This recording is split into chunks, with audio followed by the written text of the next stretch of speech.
नाम विमल कुमार सक्सेना है और मैं पार्टी लेस डेमोक्रेसी संगठन जो ऑल इंडिया लेवल का संगठन है का संस्थापक और राष्ट्रीय संयोजक हूँ। तो आप इस जंतर मंतर पे किस लिए आए हुए हैं, आपकी मांग क्या है? जी एक्चुअली हम लोग जंतर मंतर पे इसलिए आए थे कि हम पुराने समय से अन्ना जी से जुड़े हुए हैं, अन्ना आंदोलन से जुड़े हुए हैं। उसके बाद एक राजनीतिक पार्टी अस्तित्व में आई, आम आदमी पार्टी, हम उससे भी जुड़े।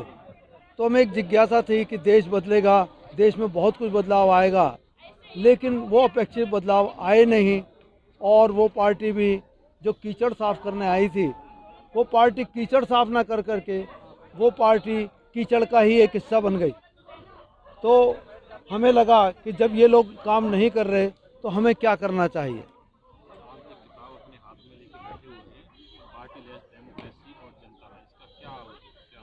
जी, जनता राजा का मतलब है जिस जनता को ये पार्टियां, राजनीतिक पार्टियां दबी कुचली, पीड़ित, शोषित, वंचित, भयभीत, डरपोक या ना जाने कितने तरह की संज्ञाओं से ये पुकारते हैं, वो जनता ऐसी नहीं है। वो जनता मालिक है इस देश में, वो जनता राजा समान है। अर्थात वो जनता टैक्स देती है, उस टैक्स के पीछे, उस टैक्स के पैसे से ही सारी व्यवस्थाएं चलती हैं, और आप उसको दबी कुचली, पीड़ित, शोषित बोलते हो। तो मेरा एक मानना है कि वो मालिक है, मालिक थी, मालिक है, मालिक रहेगी, उसे मालिक मानिए। सर, ये सब बातें ऐसे सुनने में तो सही लगता है, मंचों पर भी सही लगता है, लेकिन क्या आप ऐसा आश्वस्त हैं और कह सकते हैं कि ये कभी बातें व्यवहारिक रिश्तों में भी आएगी, व्यवहारिकता होगी, और इस तरह से हम कल्पना कर सकते हैं कि जनता राजा होगी? जी, आपने बिल्कुल सही कहा कि हमारे अनुभव ये बताते हैं कि अब तक हमारे साथ क्या हुआ। 70 सालों की राजनीति जो आउटडेटेड हो चुकी, जो बिल्कुल सड़ गल गई। 70 सालों में कोई भी चीज़ हो, वो मशीन हो या कोई भी चीज़ हो, वो सारी चीज़ें आउटडेटेड हो जाती हैं लगभग, और उसमें विकार पैदा हो जाते हैं। तो नेचुरली कि देश की राजनीति में भी जब से आज़ादी आई उसके बाद से 70 सालों बाद बहुत सारे विकार पैदा हो गए, जिसका जनता अनुभव कर रही है। चुनाव हर बार आते हैं और जनता ये सोचती है कि अब की बार कुछ नया होने वाला है, इस देश में बदलेगा सब कुछ। लेकिन जनता हर चुनावों के बाद ठगी सी रह जाती है, वोट दे देती है, और वो जो चुनावी वायदे किए जाते हैं उसमें फंस के रह जाती है। वो वायदे ना कोई पूरा करता है, सिर्फ वो चुनावी वायदे बन करके ही रह जाते हैं। चुनाव आते हैं, जाते हैं, पार्टियां बनती है, नेता बन जाते हैं, संविधान बदल जाता है, पार्टियां बदल जाती है, पार्टी के लोग बदल जाते हैं, लेकिन यदि कुछ नहीं बदलता है तो जो जनता की मांग है वो हमेशा से रहती है। बिल्कुल, मेरा इसी बात में कहना है। एक तो संविधान नहीं बदलता है, संविधान में कुछ संशोधन आते हैं, अमेंडमेंट्स आते हैं, लेकिन मेरा ये मानना है कि बात वही है कि सदा सत्य बोलो, कौन नहीं जानता, लेकिन बोलते कितने हैं। क्या हमने किसी को बांधा है कि सदा सत्य ही बोलना है आपको? संविधान हमें इस बातों से बांधता है, मगर उसको मैनिपुलेट करते हैं, उसको अपने तरीके से लागू करवाते हैं, अपने तरीके अपनाते हैं। तो हम क्या करते हैं, जनता भोली भाली है, हम उससे चुनावी वायदे करते हैं। हम सोचते हैं कि ये चुनाव आ गए, अब नए तरीके के वायदे करेंगे, इसे रिझाएंगे और ये हमें वोट दे देगी। हमारा ये कहना है कि ऐसे राजनीतिक दलों की लगाम को कैसे पकड़ा जाए, कैसे कसा जाए उस लगाम को, जिससे उस लगाम के अनुसार ये राजनीतिक पार्टियां चले। वो एक ही लगाम है कि जब ये झूठे चुनावी वायदे करती हैं तो कोई भी आदमी, कोई भी राजनीतिक पार्टी, कोई भी उम्मीदवार लिखित रूप में वायदे नहीं करता। अगर वो लिखित रूप में वायदे करती हैं तो वो पार्टियां करती हैं, वो चुनावी घोषणा पत्र के रूप में करती हैं। हमारा मानना यह है क्योंकि उस चुनावी घोषणा पत्र पे किसी भी पदाधिकारी के, किसी भी राजनीतिक पार्टी के पदाधिकारी के सिग्नेचर नहीं होते, हस्ताक्षरित नहीं होते, ना ही वो किसी स्टाम्प पेपर पर लिख के वायदे किए जाते हैं। तो सिर्फ वो वायदे वोट लेने के लिए और जीतने के बाद, चुनाव जीतने के बाद मुकरने के लिए ही होते हैं, वो पूरे नहीं किए जाते। जनता ठगी सी रह जाती है। जी, मैं बिल्कुल सही कहूँगा, हम उसी बात पे आए हैं कि हमारा नारा होगा, शपथ पत्र दो, जनता से वोट लो। जनता को शपथ पत्र दो, जनता का वोट लो। तो बड़ा क्लियर है कि आप जो कुछ बाद में बदल गया फिर क्या करेंगे? शपथ पत्र जब आदमी, सर सारे काम आप सोचिएगा, कानूनी जितने वो होते हैं, ट्रांजैक्शन होती हैं, वायदे होते हैं, आप किसी से प्रॉपर्टी खरीदेंगे तो शपथ पत्र पे ही प्रॉपर्टी का लेन देन होता है। प्रॉपर शपथ पत्र किस पे होगा? स्टाम्प पेपर पे होगा। एफिडेविट हमेशा स्टाम्प पेपर पर होता है। आप जो जनता से वायदे करें स्टाम्प पेपर पे करें, जिससे आप मुकर ना पाएँ। आपको सिग्नेचर करने पड़ेंगे उस पर। अगर आप मुकरेंगे तो फिर आप कानून की नज़रों में अपराधी घोषित किए जाएंगे। नहीं लगता कि बीते 4-5 सालों में जो राजनीतिक स्थिति, जो राजनीतिक मेंटेलिटी के साथ में लोग मैदान में आ रहे हैं और उसमें कहीं ना कहीं ये मुद्दा, राष्ट्रभक्ति का मुद्दा और राष्ट्रीयता का मुद्दा, एक अलग देशभक्ति का मुद्दा, एक जुनून के तौर पे उसको देख सकते हैं। और साथ ही साथ हम देखते हैं एक धर्म को जोड़ दिया जाता है। राजनीति में जब धर्म का पदार्पण होता है तो फिर कहीं ना कहीं जो एक संरक्षण बाहुल्य है वो उसकी तरफ खींचा जाता है। और वैसे ही राजनीति है, इसको किस प्रकार से देखते हैं? जी, इस देश के अंदर हम सोचे धर्म नहीं रहे, ऐसा संभव नहीं है। मगर राजनीति को धर्म से जोड़ा गया, ये कहीं ना कहीं स्वार्थ के लिए जोड़ा गया। जब स्वार्थ होता है तो हमें रास्ता कुछ और दिखाया जाता है, चलने वाला रास्ता कुछ और होता है। दिखाने का रास्ता कुछ और होता है, चलने का रास्ता कुछ और होता है। जिस रास्ते पे चला जाता है उस पे लोग पैसा बनाते हैं, उस पे लोग मतलब बड़े बड़े भ्रष्टाचार करते हैं। लेकिन जो दिखाया जा रहा है वो सात्विक रास्ता दिखाया जा रहा है, उस पर चला नहीं जाता, उस पर जनता को चलाने की कोशिश की जा रही है। राजनेता चल के तैयार नहीं है उस रास्ते पे।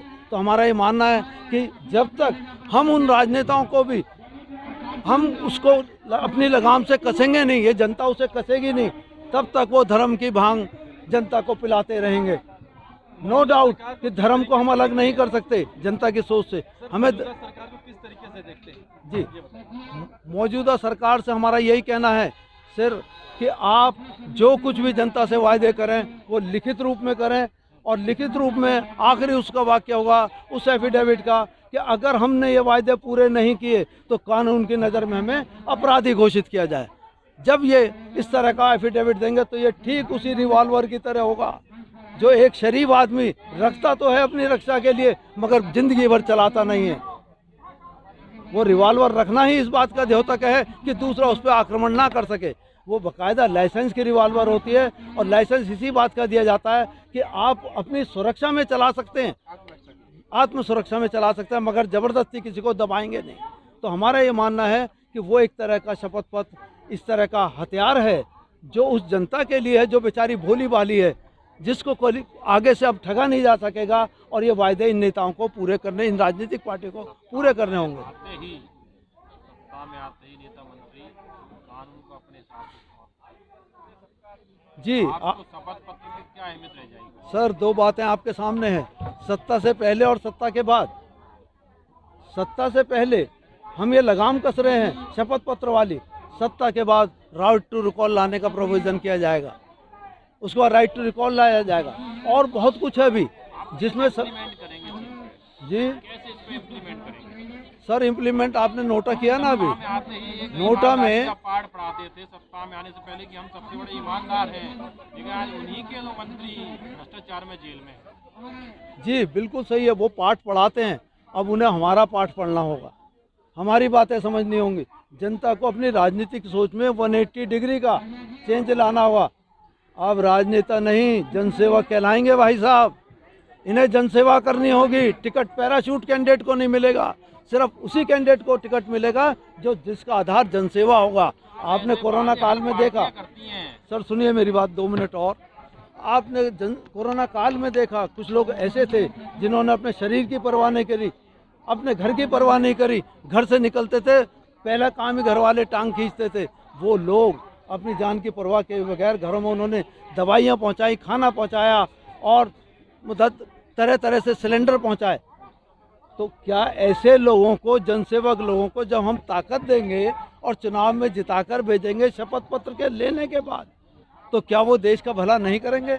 अगर उनमें योग्यता भी होगी उस चीज़ की, तो मेरा पक्का मानना है कि हमने उन्हें शपथ पत्र से बांध भी दिया, उनमें योग्यता भी है, उन्होंने जनसेवा भी की, तो निश्चय ही वो एक बढ़िया जनसेवक साबित होंगे। चेहरा कौन होंगे आपके? चेहरा हमारे यहाँ पार्टी यही है, चेहरे वाली पार्टी नहीं है, ये विचारधारा की पार्टी है। यहाँ की विचारधारा ही एक चेहरा होगी। पार्टियां तो सभी यही कहती है कि हमारी ये विचारधारा है, जिसमें आप जाए सर, कथनी और करनी में फ़र्क होता है। हम अब कथनी के साथ हम लेखनी को जोड़ रहे हैं। आपने सारी कथनी नहीं करनी है, लेखनी भी करनी है। और जब आप लिखित में कोई चीज़ देंगे तो आपको उसका पालन करना ही होगा। आप चुनाव लड़ेंगे? चुनाव सर, लड़ना ना लड़ना मेरे अधिकार क्षेत्र में नहीं है, ये जनता का अधिकार है। संविधान ने जनता को अधिकार दिया है कि वो चुनाव लड़ाए जनसेवकों को। जनता से हम पूछेंगे, बताइए आपकी जनसेवा किस किस ने की, वो हमारे पास आएगा। सक्सेना जी, आपके संगठन का समर्थन चाहिए, टिकट नहीं चाहिए। आपके संगठन का समर्थन चाहिए, फिर के रिपीट कर रहा हूँ, टिकट नहीं चाहिए। तब हम उससे कहेंगे आप बताइए आपने करा क्या है, क्या जनसेवा करिए। वो कहेगा मैंने ये काम किया, वो काम किया। हमारे लोग जनता में जाके पूछेंगे क्या इसने वो जनसेवा की है उस तरह की। अब दूसरा काम होगा उसकी योग्यता, तीसरा काम होगा शपथ पत्र। तीनों तरह से जब हम उसे बांधेंगे तो लग जाएगा जनता को कि अब ये आदमी चुन जाएगा, इसने अपने हाथ कटा दिए हैं, अब ये अपनी जबान से मुकरेगा नहीं क्योंकि इसने एफिडेविट दिया है। तो निश्चय ही वो एक अच्छा कैंडिडेट साबित होगा। और उसके बाद भी, क्योंकि किसी की जब कोई आदमी गलत कार्य करता है तो उसकी शक्ल पे नहीं लिखा होता और वो ये सोच के आता है अगर मैं पकड़ा गया तो अपराधी, नहीं पकड़ा गया तो सात्विक आदमी। तो ऐसे आदमी के लिए हम राइट टू रिकॉल लाएंगे और राइट टू रिकॉल लाने के बाद वो किसी भी हालत में ना चुनाव से पहले और ना चुनाव के बाद बच पाएगा। लेटेस्ट अपडेट पाने के लिए हमारे चैनल क्लाउड न्यूज़ को अभी लाइक करें, सब्सक्राइब करें और बेल आइकन दबाना बिल्कुल ना भूलें।